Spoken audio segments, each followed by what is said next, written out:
Government, this time in connection with the assassination of former President John F. Kennedy. Yep, those files have been released. We have gone through hundreds and hundreds of pages and have picked out some key selections that now provide more context and more details into this assassination plot and the role Lee Harvey Oswald played in all of it. Welcome to Sidebar, presented by Law and Crime. I'm Jesse Weber.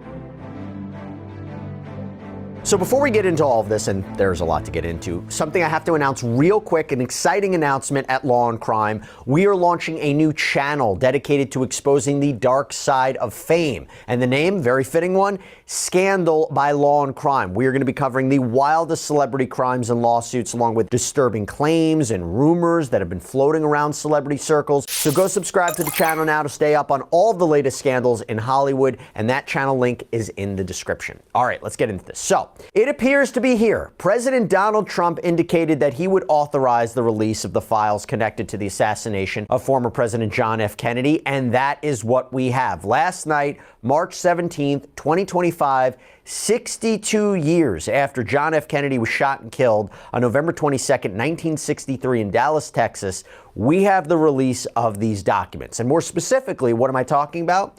Over 1,100 PDF documents, 63,000 pages, according to the National Archives. In fact, on the National Archives website, it reads, quote, "In accordance with President Donald Trump's directive of March 17th, 2025, so you get an idea of maybe this mad dash to get all this released, all records previously withheld for classification that are part of the President John F. Kennedy assassination records collection are released. The National Archives has partnered with agencies across the federal government to comply with the President's directive in support of Executive Order 14176.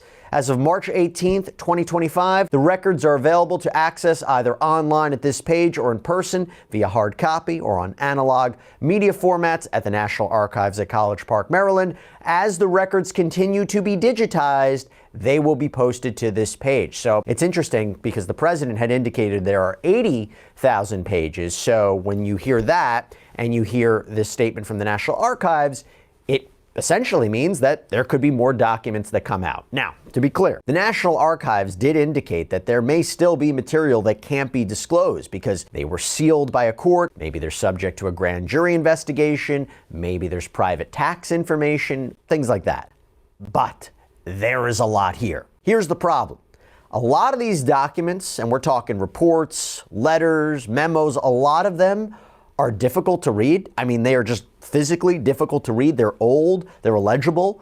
The way the documents were released, there are no titles or annotations or categories, so it's kind of difficult to make sense of what each document is, where it comes from, which agency, and also it's not entirely clear what is new per se, as there have been releases of documents in the past, including in 2017. And that was thanks to the JFK Assassination Records Collection Act of 1992, which said that documents needed to be unsealed no later than 25 years after the signing of that act. So that would be 2017. And a majority of the documents were released, but some were withheld in part or in full for various reasons. So was it to protect the identity of sources? Was it to protect investigative methods by these agencies? It's a number of different reasons. Hey everybody, this is a Law and Crime legal